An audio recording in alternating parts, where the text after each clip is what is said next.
Hello, donc je continue le petit journal en vlog, en essayant de faire une vidéo de 3 minutes cette fois-ci. Alors aujourd'hui, j'ai pris la décision d'aller marcher un peu parce que j'ai trouvé que mon seuil de satisfaction concernant les activités est devenu beaucoup trop élevé. C'est-à-dire qu'en fait, pour que je puisse faire une activité, il faut vraiment que ça apporte des résultats extrêmement constructifs. Et ça, j'aime pas trop et j'ai constaté ce schéma. Sur moi, ça fait un petit moment. Typiquement, en fait, quand je vais aller courir à l'extérieur, il faut vraiment que tout soit parfait. Quand je fais autre chose, bah, ne serait-ce qu'une activité vraiment dérisoire, il faut que tout soit parfait. Donc le perfectionnisme, je pense que souvent, il est aussi lié à un seuil de plaisir assez élevé, qui est bien sûr, beaucoup lié à l'addiction à la dopamine, aujourd'hui qui est un peu, induite par, l'utilisation du smartphone. Donc j'ai pris la décision d'aller, marcher un peu. J'ai fait exprès de marcher, de ne pas avoir pris de trottinette ni de courir parce que j'ai besoin de retrouver un peu cette, tolérance à l'ennui et cette façon vraiment de faire les choses, qui n'aboutissent à rien, on va dire. Alors en marchant, j'ai quand même dans ma tête une destination, c'était la bibliothèque, Louis Nucera, je crois, je vérifie. Alors Louis Nucera, en fait, c'est un écrivain niçois qui est né à Nice et qui est mort à Carros et c'était un peu ma bibliothèque préférée, sauf qu'à l'époque, la bibliothèque était vraiment très, très bruyante. J'ai même mis un commentaire, sur Google en disant que ça ressemble un peu à une poissonnière. Aujourd'hui, je suis allé pour, regarder à quoi la nouvelle, le nouveau site ressemble et à ma grande surprise, c'était plutôt très, très bien fait. Les gens étaient très, très calmes. Il y avait pas beaucoup de monde. Moi, je suis allé surtout regarder un peu, au rayon, partitions, parce que j'avais voulu, emprunter quelques partitions. Alors, j'étais un peu déçu. Alors, il y avait un petit peu de partitions, mais, comparé à Paris, quand j'étais, au centre Pompidou, par exemple, là-bas, il y a vraiment, toutes les partitions du monde, et c'était vraiment très, très sympa. Ici, les partitions, il y en a quelques-unes, bah, sur les variétés françaises plutôt et mais sur les classiques, il y a pas grand-chose, on va dire. Après, on m'a dit que, il y a peut-être encore des choses en réserve. Moi, j'ai un petit doute. J'ai aussi remarqué, la mise en place d'un studio, qui permet de jouer à quelques instruments de musique mais j'ai constaté, en fait, l'organisation était catastrophique. C'est-à-dire qu'il y a pas besoin de réserver pour, y aller jouer, ce qui veut dire qu'en fait, tu peux y aller et tu te retrouves, face à une salle qui est déjà occupée, quoi. J'ai regardé un peu partout, la bibliothèque en soi, elle était assez sympa, avec, très peu de livres, je trouve. Elle est même, relativement petite par rapport à une bibliothèque, universitaire.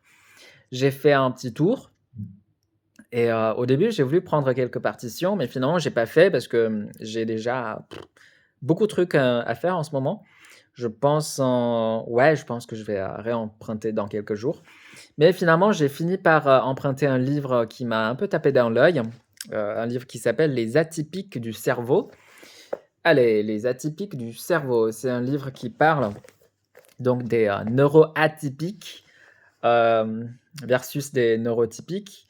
C'est un livre qui est extrêmement bien écrit, je trouve, qui parle un peu déjà de l'histoire du terme, neuroatypique, en sachant qu'en fait le terme neuroatypique, a été utilisé au début pour décrire les autistes et ensuite, ça peu à peu, ça s'est propagé à d'autres profils comme les HPI, comme les TDAH et cetera, ainsi que les dyslexiques, dyspraxiques et aussi, quelques autres profils. Il trace un peu, l'origine et l'évolution de la notion de QI aussi.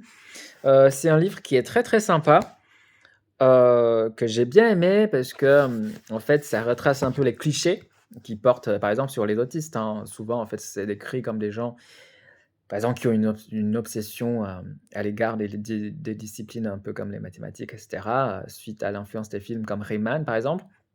alors que c'est pas du tout le cas. Donc il y a pas mal de clichés sur les autistes, ça m'étonne pas.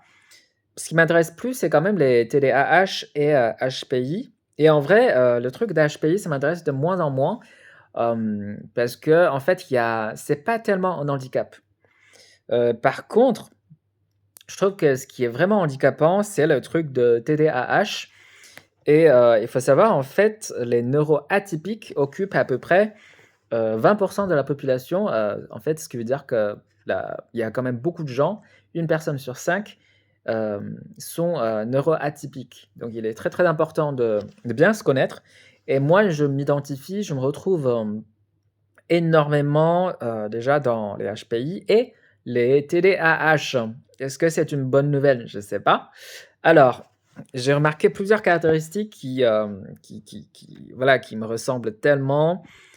Typiquement, en fait, la capacité à faire plusieurs tâches en même temps. Souvent, je suis capable de faire trois, quatre tâches en même temps. Mais par contre, j'oublie très souvent, une chose que je suis en train de faire, pendant que je suis en train de la faire. C'est-à-dire que je suis facilement, distrayable, ça se dit ça? Et au contraire et aussi, de manière un peu paradoxale, en fait, les TDAH sont aussi capables de se concentrer, de manière extrêmement intense. Alors ça aussi, je m'identifie pas mal, c'est-à-dire qu'en fait, je suis capable de faire une chose pendant, je dirais même 10 heures, 15 heures. Par exemple, quand à des périodes de stress, bah, je suis capable de me concentrer sur des tâches pendant une très, très longue période. Donc en fait, c'est un peu paradoxal. Donc et les TDAH souffrent pas vraiment d'un manque d'attention, mais plutôt, moi je dirais d'un chaos au niveau de la régulation de l'attention. De et on est notamment conditionné par la dopamine, c'est-à-dire qu'il faut que ce soit quelque chose de très, très intéressant pour qu'on puisse s'y appliquer.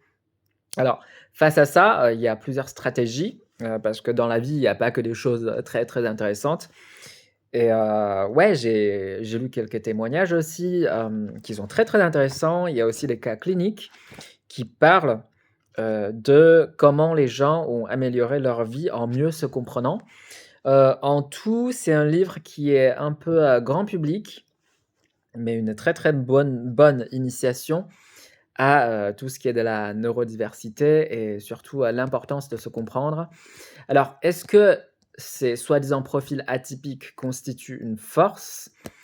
Alors je pense que ça dépend quand même, hein, parce que ça dépend, de la tolérance de la société déjà à l'égard des profils atypiques. Ça dépend aussi à quel point les normes sont rigides au sein de la société et moi je trouve qu'en France, bah, les normes sont quand même assez rigides. Moi j'ai souvent l'impression en fait que tout le monde est pareil quoi, les gens que je croise. Soit je pense que enfin, c'est forcément le cas, c'est-à-dire que les gens se masquent très, très bien. Donc il y a quand même une sorte de masquage, collectif, je trouve, au sein de la société française. Hem, mais en tout cas, c'est très, très sympa d'avoir pu m'intéresser à tous ces profils et je vais peut-être, passer plus de temps sur les TDAH parce que c'est un profil qui est très, très différent et il y a pas mal d'astuces pour améliorer, on va dire, le quotidien des TDAH face aux contraintes des normes qui sont un peu, en cours, dans notre société, contemporaine. Que ce soit, je pense que ce soit, peut-être surtout en France parce qu'en Chine, il y a quand même une tolérance relativement plus grande. Et c'est en Chine que je rencontre le plus de profils possibles. Enfin, en tout cas, de manière très, très visible, hein. Je suis à peu près sûr qu'en France et en Chine, c'est à peu près la même chose, concernant les pourcentages. Heu, mais voilà, somme toute. En résumé, aujourd'hui, j'ai vraiment fait je pense que j'ai passé 2 heures à la bibliothèque sans faire grand-chose, hein et c'était même ça un peu le but. C'est-à-dire, moi j'essaie vraiment de faire les activités qui m'apportent pas grand-chose et de me concentrer uniquement sur le processus. Alors c'est une sorte de perfectionnisme qui est orienté vers le processus Un truc que j'ai bien apprécié en lisant un truc, c'est-à-dire que voilà, on peut fixer une sorte de perfectionnisme orienté processus dans le sens où, par exemple, aujourd'hui, supposons que moi je vais faire 2 heures de piano, OK? Et je vais pas vraiment me concentrer sur ce que j'ai fait de ces 2 heures. Je vais pas non plus me concentrer sur le rendu de ces 2 heures. Je vais uniquement me concentrer sur la durée. C'est-à-dire qu'à partir du moment où j'ai fait 2 heures de piano, c'est déjà une réussite. Aussi, quand on pense à courir, à faire du sport et cetera, ça peut fonctionner, avec le même principe. C'est-à-dire que le but, ce serait vraiment d'accomplir la durée qu'on s'est fixée. C'est ça le soi-disant perfectionnisme, hein. C'est une sorte de détourner un peu, on va dire, les concepts et redéfinir les choses, pour que ça puisse, on va dire, ça puisse mieux accepté. Hem, pour l'instant, on va dire que j'ai pas vraiment l'impression que, ce soit life changing, on va dire, mais j'essaie d'avoir cette mentalité et effectivement, ça m'a aidé à faire, plusieurs choses, il y a 2 jours, je suis rentré à Basic Fit alors que je l'ai pas fait il y a pendant 6 mois, je crois. Et justement, en ayant cette mentalité de: «Je passe, 20 minutes à Basic Fit» et au final, en fait, je suis resté pendant 1 heure et j'ai fait pas mal de choses. Donc je pense que cette idée qui consiste à dire que je consacre genre 1 heure par jour à un truc et le critère de réussite, ce serait seulement, bah, basé sur: «Est-ce que j'ai bien fini cette 1 heure?» Sans vraiment se questionner sur, «Qu'est-ce que j'ai fait pendant cette 1 heure?» «Est-ce que voilà, j'ai bien tiré profit de cette durée?» et cetera et cetera. Donc voilà, quelques petites réflexions et je trouve que c'est important de verbaliser un peu, les choses que j'ai apprises, pour, justement pour, pouvoir, intérioriser et pouvoir, mettre les choses au clair. Parce que, voilà, la clarté, on va dire intellectuelle passe souvent par la clarté verbale. Donc ça fait 12 minutes, ça va. Allez, bonne soirée à tout le monde et à moi-même surtout. Ciao.